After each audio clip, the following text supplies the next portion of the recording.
नमस्कार प्यारे साथियों, स्वागत करते हैं आपका हिंदी भाई सिरोही सर चैनल पर।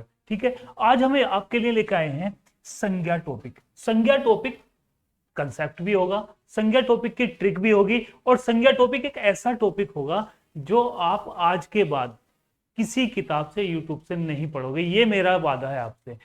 केवल एक बार आपको वीडियो पूरी देखनी है। ठीक है, चलो जल्दी से स्टार्ट करते हैं। जो संज्ञा टॉपिक है, इसमें हमें करना क्या क्या है। देखो, पहला शब्द क्या है, जहां से क्वेश्चन बनने स्टार्ट होते हैं ना, मैं वहीं से आपको लेकर चलता हूं, फालतू की चीजें कुछ नहीं है। सबसे पहले शब्द दिया है संज्ञा। आपसे पूछा जाता है कि संज्ञा शब्द कैसे बनता है, पूछा जाता है कि संज्ञा शब्द का अर्थ क्या है, पूछा जाता है संज्ञा बनते कैसे हैं। तो सबसे पहले ध्यान देना, सम प्लस ज्ञ प्लस अंग, इन तीन शब्दों से संज्ञा शब्द बना है। ठीक है साहब, ये जो पहला शब्द था इसे कहते हैं उपसर्ग। क्या कहेंगे इसे कहेंगे उपसर्ग। बीच वाले शब्द को, जो मूल शब्द होता है, इसे कहते हैं धातु शब्द। क्या कहेंगे?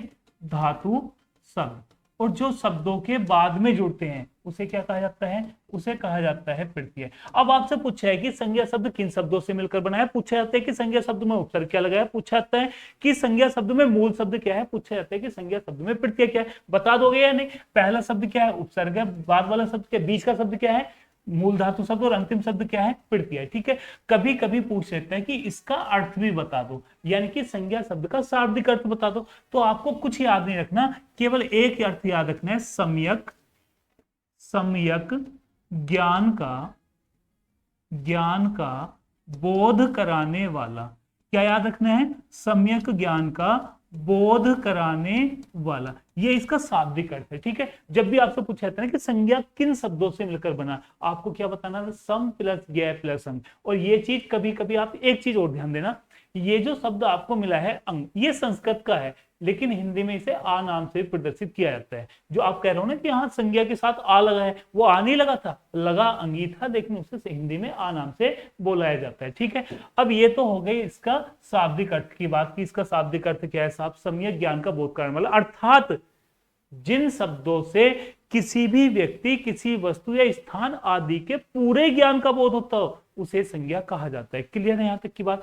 अब आप बात कर लो संज्ञा की परिभाषा की। भाई संज्ञा की परिभाषा ना तो किसी एग्जाम में आई है और ना ही कभी आएगी। ठीक है, लेकिन फिर भी आपको याद होनी चाहिए। क्या परिभाषा है इसकी? सिंपल सी परिभाषा है कि जिन शब्दों से किसी व्यक्ति कोमा लगा देंगे, वस्तु, स्थान आदि के नाम का बोध होता है, आदि के नाम का बोध होता है, उसे क्या कहा जाता है? संज्ञा कहा जाता है। अर्थात समझो, अब अर्थात समझो, हम संज्ञा को क्या कह सकते हैं? हम संज्ञा को नाम भी कह सकते हैं। आपसे पूछा ना कि संज्ञा को अन्य क्या जाना जाता है, या संज्ञा को अन्य किस नाम से जाना जाता है, तो संज्ञा को नाम भी कहते हैं। ठीक है, अब आगे चलते हैं। आगे देखो, आगे दिया है कि संज्ञा के भेद बताइए। संज्ञा के भेद कितने होते हैं? तीन प्रकार से आपसे संज्ञा के भेद पूछे जाएंगे। पहला पूछा जाएगा या तो रचना या उत्पत्ति के आधार पर। एक ही बात होती है, रचना या उत्पत्ति के आधार पर। जब भी आपसे संज्ञा के भेद पूछो, संख्या में याद रखने हैं। कितने बताने हैं आपको? बताने हैं साहब तीन। कितने बताने हैं? तीन। वो मैं अभी बताऊंगा कौन कौन से होते हैं। आपसे पूछा है अर्थ या प्रयोग के आधार पर संज्ञा के भेद कितने होते हैं, यहां संख्या बतानी है 5। आपसे पूछा है कि पंडित कामता प्रसाद गुरुजी, जिन्होंने हिंदी व्याकरण को बहुत ज्यादा, मतलब ये मान के चलो कि हिंदी व्याकरण लगभग 90% उनके अनुसार चल रही है, यानी कि मान्यता इन्होंने ही दी थी। तो पंडित कामता प्रसाद गुरुजी के अनुसार, या फिर आधुनिक हिंदी में संज्ञा के भेद कितने हैं, तो यहां भी कितनी संख्या बतानी है? 3 बतानी है। अब देखो, जो हम पढ़ते हैं वो तो पढ़ते हैं ये वाले, ठीक है, जो संज्ञाएं हमसे एग्जाम में पूछी जाती हैं, यानी कि वनडे एग्जाम में जो संज्ञाएं पूछी जाती हैं वो यहां से पूछी जाती हैं कि व्यक्तिवाचक कौन सी, जातिवाचक कौन सी, भाववाचक कौन सी, द्रव्यवाचक कौन सी, समूहवाचक कौन सी। लेकिन क्वेश्चन यहां से भी बहुत उठता है। क्वेश्चन है कि रचना या उत्पत्ति के आधार पर संज्ञा के भेद कितने? आपको कितने बताने थे? 3। अब ये 3 कौन कौन से हैं? तो इनमें पहला होता है रूढ़ संज्ञा। पहला क्या है? रूढ़ संज्ञा। दूसरा ध्यान दो, दूसरा होता है यौगिक संज्ञा। यौगिक संज्ञा। तीसरा क्या है? तीसरा होगा भाई योग रूढ़ी संज्ञा। योग रूढ़ी संज्ञा। अब इन तीनों की पहचान भी ध्यान कर लो थोड़ी सी। पहचान क्या याद रखनी है, बहुत सिंपल सी पहचान है, बहुत छोटा सा लॉजिक लगाना है। बस एक चीज का ध्यान रखना, जिसके आप टुकड़े ना कर सकते हो, जिसे आप तोड़ नहीं सकते, उसे कहेंगे रूढ़ संज्ञा। यानी कि जिसके टुकड़े नहीं होंगे उसे क्या कहेंगे, रूढ़ संज्ञा। जो दो रूढ़ संज्ञाओं से मिलकर बनती हो, यानी कि दो रूढ़ संज्ञाओं से मिलकर बनती हो और अर्थ परिवर्तित ना होता हो, उसे कहते हैं यौगिक संज्ञा। और जो दो रूढ़ संज्ञाओं से मिले और उसका अर्थ परिवर्तित हो जाए, उसे कहते हैं योग रूढ़ी संज्ञा। तीन एग्जाम्पल मैं यहां पर लिखता हूं। मैंने एक शब्द लिखा राम। अब मुझे एक बात बताओ, क्या आप इसे तोड़ सकते हैं, टुकड़े कर सकते हो? यदि टुकड़े करोगे, आप इसके ऊपर हथौड़ा मार दो भाई, टुकड़े तो हो जाएंगे। लेकिन आपको क्या ध्यान रखना है कि टुकड़े करने के बाद उसका अर्थ निकलना चाहिए। तो जब आप इसके टुकड़े करोगे, इसका कोई अर्थ नहीं बचेगा। तो कौन सी संज्ञा है ये रूढ़ संज्ञा है। ठीक है, मैं एक शब्द और लिख दूं। मैंने लिखा साहब पाठ, क्या इसके टुकड़े कर सकते हैं? सोच कर देखो, क्या कर सकते हो? नहीं कर सकते। मैंने लिखा साहब साला, क्या आप इस शब्द के टुकड़े कर सकते हो? नहीं कर सकते ना। अब यहां ध्यान देना, यदि मैं इन दो रूढ़ संज्ञाओं को उठाऊं, मैंने लिखा पाठ प्लस साला, दो रूढ़ संज्ञाएं उठा दी। अब इन दो रूढ़ संज्ञाओं को उठाने के बाद जब एक नई संज्ञा बनेगी जिसका नाम होगा पाठशाला, ये जो संज्ञा बनी ये थी आपकी कौन सी संज्ञा, यौगिक संज्ञा। क्यों? क्योंकि पाठ का अर्थ क्या होगा, पढ़ना, शाला का अर्थ क्या होगा, स्थान, एक स्थान होगा। वे पाठ का अर्थ पढ़ना, शाला का अर्थ क्या है, स्थान, और पाठशाला का अर्थ क्या है, पढ़ने का स्थान। अर्थ दोनों के एक, जब अर्थ एक है तो कौन सी संज्ञा हो गई, यौगिक संज्ञा। अब एक चीज और समझो, योग रूढ़ी होती है। योग रूढ़ी में हमेशा ध्यान रखना कि ऐसे पर्यायवाची शब्द जो दो शब्दों से मिलकर बनते हो।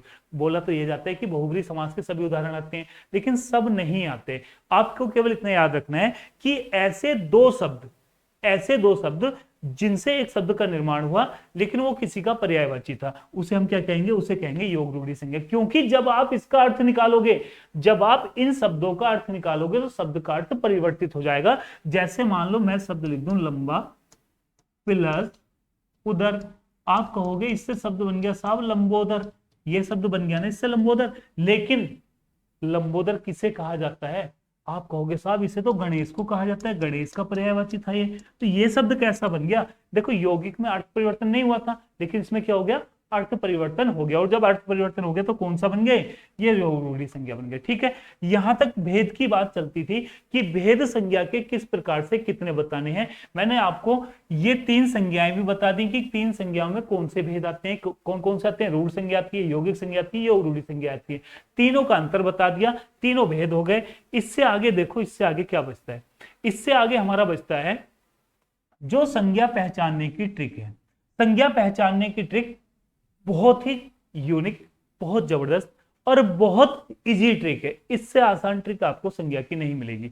देखो सबसे पहले ध्यान देना, ये जो 5 भेद मैं आपको कराऊंगा ये अर्थ या प्रयोग के आधार पर भेद होते हैं। ठीक है, पहली बात। दूसरी बात, इनकी ट्रिक ध्यान दो कैसे बनेगी। व्यक्तिवाचक संज्ञा के लिए 3 बातें याद रखनी है, बस केवल 3 बातें। यह हमेशा एक वचन रहती है। भैया आपसे क्वेश्चन भी पूछा जाता है कि व्यक्तिवाचक संज्ञा एक वचन होती है या बहुवचन। ये क्वेश्चन भी कई बार कई एग्जामों ने पूछ लिया है कि व्यक्तिवाचक संज्ञा एक वचन होती है बहुवचन। तो आपको याद रखना कि हमेशा ही एक वचन होगी। ठीक है, इसके बाद दूसरी पहचान क्या है, दूसरी पहचान ये है कि इसे हम स्पर्श कर सकते हैं। क्या कर सकते हैं साहब, छू सकते हैं, स्पर्श कर सकते हैं। इसकी तीसरी पहचान क्या है, पहचान ये है कि हम इसे देख सकते हैं। ठीक है, ये 3 पहचान आपको याद रखनी। और व्यक्तिवाचक संज्ञा समाप्त। आपको याद नहीं रखना कि नहर के नाम, नदी के नाम, नाले के नाम, शहर का नाम, देश का नाम, कुछ याद नहीं रखना। केवल ये 3 चीजें याद रखनी कि हमेशा एक वचन होगा, उसके बाद क्या होगा, स्पर्श कर सकते हैं और इसे देख सकते हैं। क्योंकि आपको क्या आएगा, आपको मान लो एक शब्द आ गया, एक शब्द लिखा है लड़का।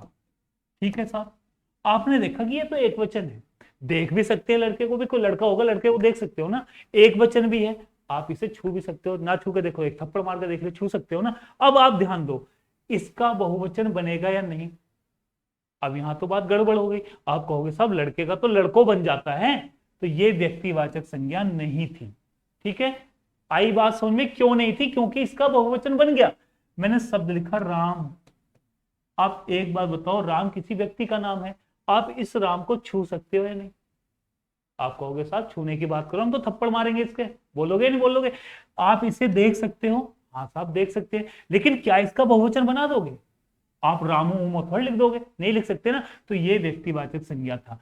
आप पहचान लोगे ना, पहचान लोगे व्यक्तिवाचक संज्ञा किसे कहते हैं। भैया ऐसा शब्द होगा जिसे हम देख भी सकते हैं, स्पर्श भी कर सकते हैं, और जिसका कभी बहुवचन ना बनता हो। यहां तक की बात। अब आगे देखो जातिवाचक संज्ञा, सेम इसमें और इसमें बहुत थोड़ा सा अंतर।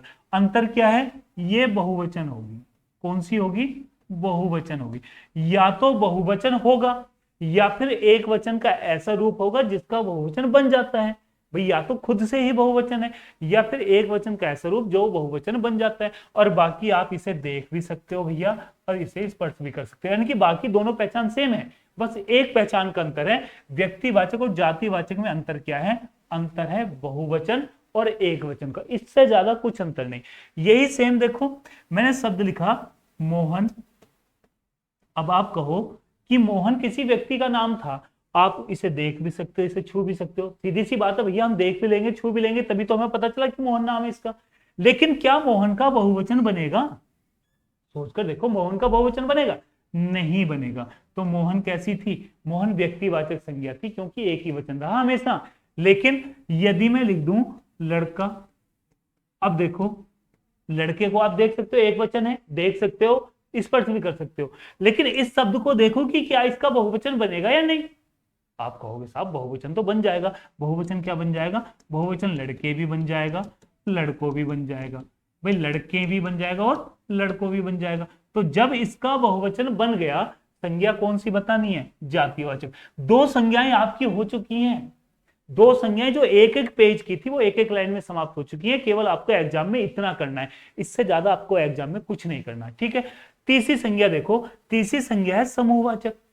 यहां और थोड़ा सा अंतर ध्यान दो, इसे भी आप देख सकते हैं, इसे भी आप छू सकते हैं, छूना मतलब स्पर्श कर सकते हैं, इसे आप देख भी सकते हैं, इसे स्पर्श भी कर सकते हैं। बस अंतर क्या होगा, और भाई होगी भी बहुवचन।